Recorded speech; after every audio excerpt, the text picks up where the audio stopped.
Hi class, Mr. Patterson here with Bearded Debate. To start, I'm really excited about this topic this year. This is your opportunity to talk about things that are impacting you in school and to debate about these issues.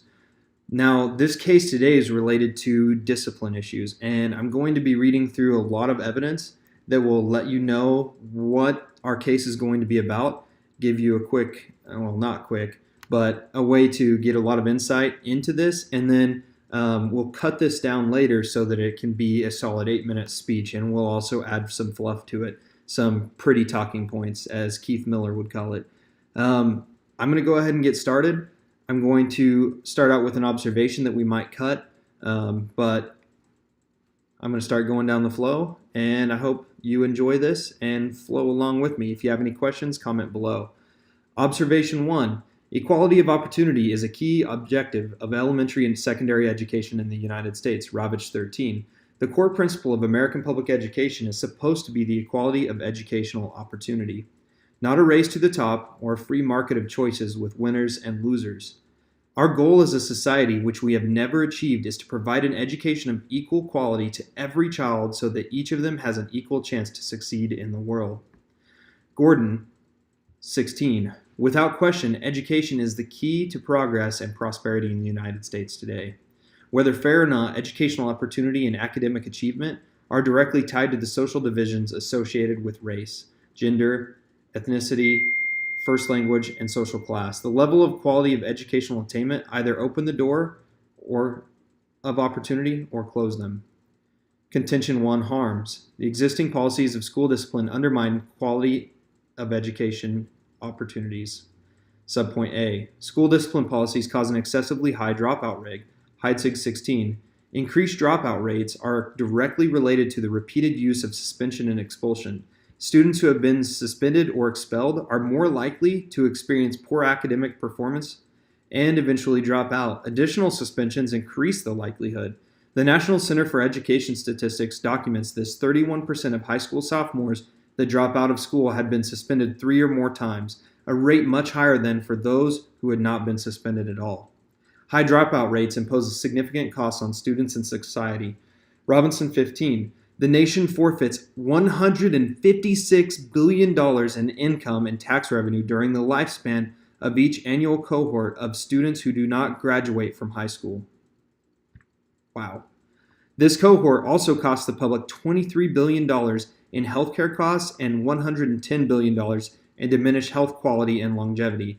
By increasing the high school graduation rate by 1% for men aged 20 to 60, the nation could save $1.4 billion each year from the reduction in criminal behavior. Clive Belfield, professor of economics, Closing the Opportunity Gap, What Americans Must Do to Give Every Child an Even Chance. The total social benefit of a high school graduate or over a dropout is approximately almost $500,000. If someone progresses from being a dropout to attending and completing a 4-year degree, the social benefit amounts to $1.77 million. If we adjust for the possibility that a high school graduate will attend college, the estimated social value is $760,000. These social impacts make an extremely compelling case for greater investments in education. These calculations are for individuals. In order to calculate the aggregate cost of the opportunity gap, we need to count the relevant populations of students. There are approximately 800,000 high school dropouts in each year cohort.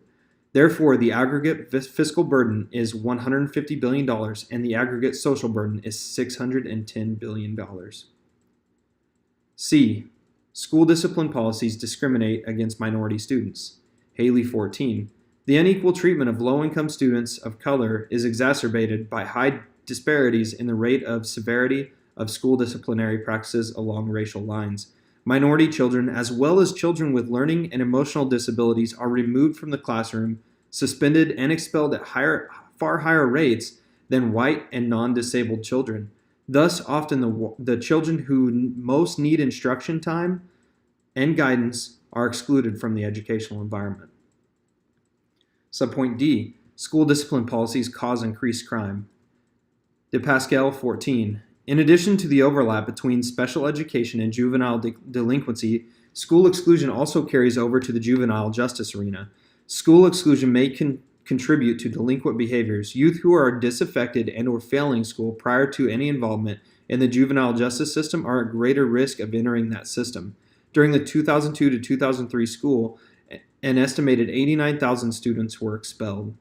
For the individual student, expulsion may lead to grade retention, dropout, and increased criminalization behaviors. Subpoint E. School discipline policies cause prison crowding. Heidsig 16. The school-to-prison pipeline is consistent with the increasingly harsh legal system for both juvenile and adults, and the rise of the prison industrial complex, where punishment translates into profit.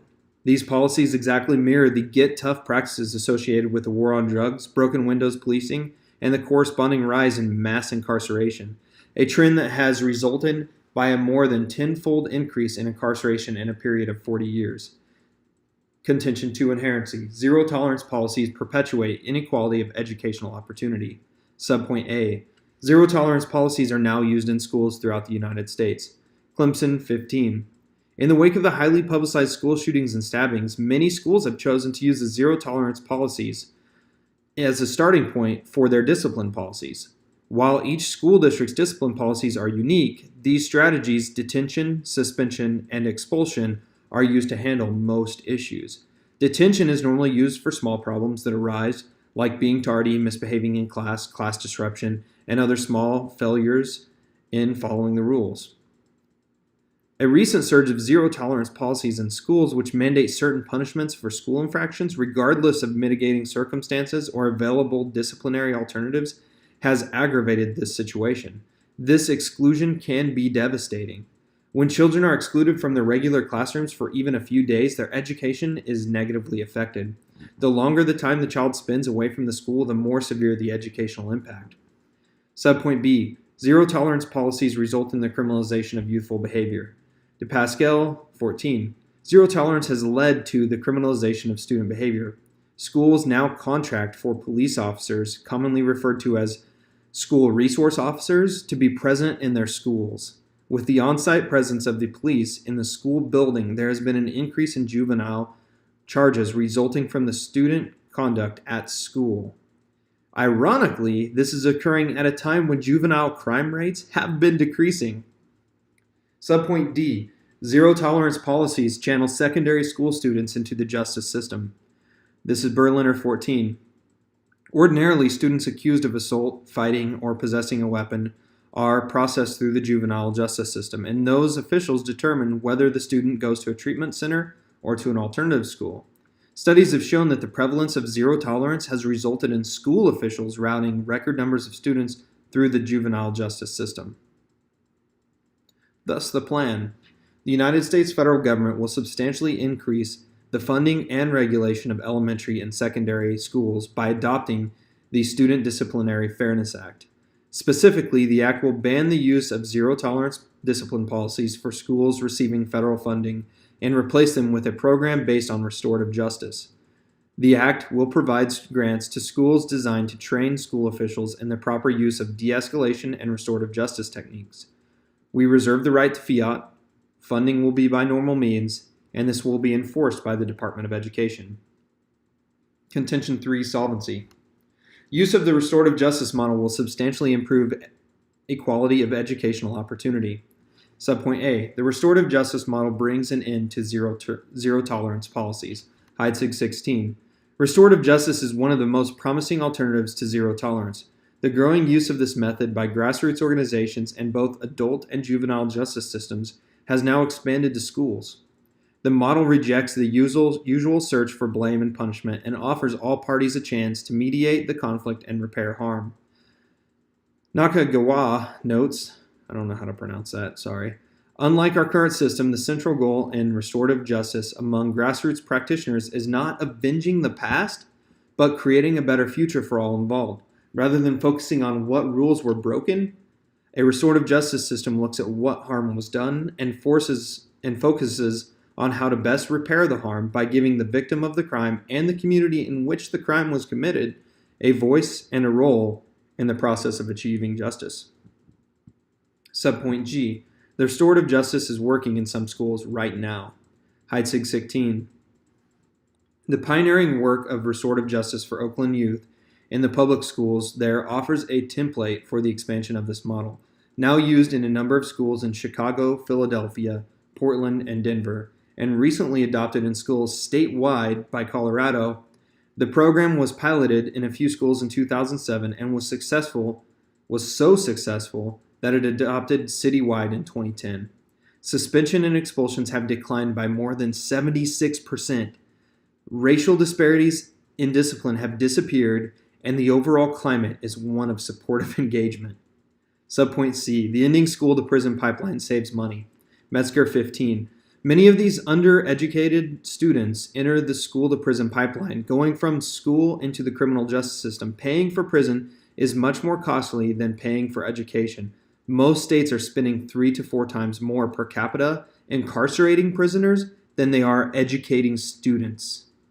And in states like California, they expect to spend $62,000 per prisoner in 2014 to 2015, nearly 7 times the $9,200 they will spend for each K-12 student.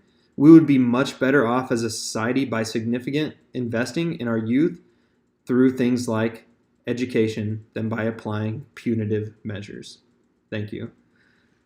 I'm really excited about this. Like, this evidence here, what this stands for, is something that I personally believe in, and I really think that we can be very successful with this season. And I hope that I can instill some of that passion in all of you, because this is something that is, I mean, zero tolerance policies, the typical detention, suspension, expulsion is a system that's used in our own school district. And I really think that we could do better for our students and for the community that is our student body by changing some of our discipline policies. So what I'm hoping for out of this is not just a win in a debate round with this evidence, but a case that will be so compelling and so powerful that maybe we could even change our own school together. Thank you. Have a great day.